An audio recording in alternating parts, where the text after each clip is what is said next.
There's been a lot of talk lately about whether or not the internet and social media can cause a high level of stress. If so, perhaps a digital detox is in order.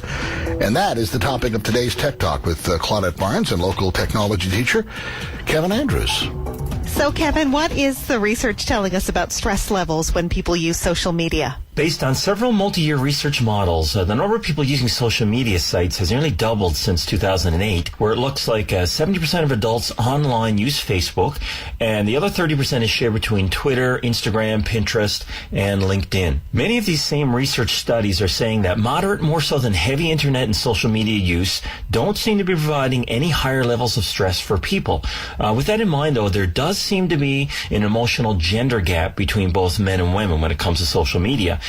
In so much as women who are users of social media tend to be more empathetic, and they take a broader approach when absorbing and reading information, while men tend to focus more on smaller specific details and avoid any emotional connection. Therefore, this leads to women generally getting more stressed because of their emotional connection to content in social media posts, as they seem to be more aware of stressful events in people's lives. And as a result, then we're more likely to be stressed themselves. So therefore, for women, more so than men, stress seems to be contagious when using social media. So other than women getting more stress than men, does any of the research point to, say, a specific social media stressor? Actually, yes, it does. It seems like many employers are now looking to social media when doing background checks for potential employees.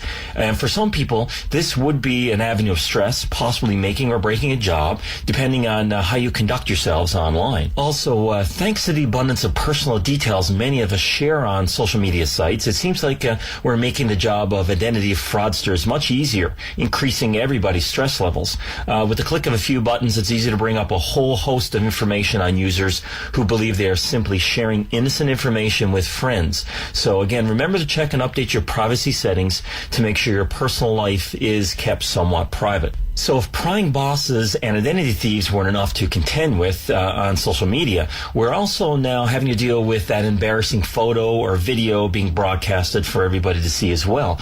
And according to the study I mentioned earlier, 1 in 4 people deliberately post unflattering photos or videos of their friends, giving Facebook photos as a new source of stress and really the number one weight loss trigger. And finally, whether or not your relationship breakup was one of the increasingly numbers of those instigated on social media, when it all goes wrong in a relationship, the availability of social media sites can make the whole thing much more complicated and stressful. According to the research, it looks like 88% of people use Facebook to follow their ex, and 31% post photos to deliberately try to make them jealous. So what advice do you have for people who find social media a stressful part of their lives?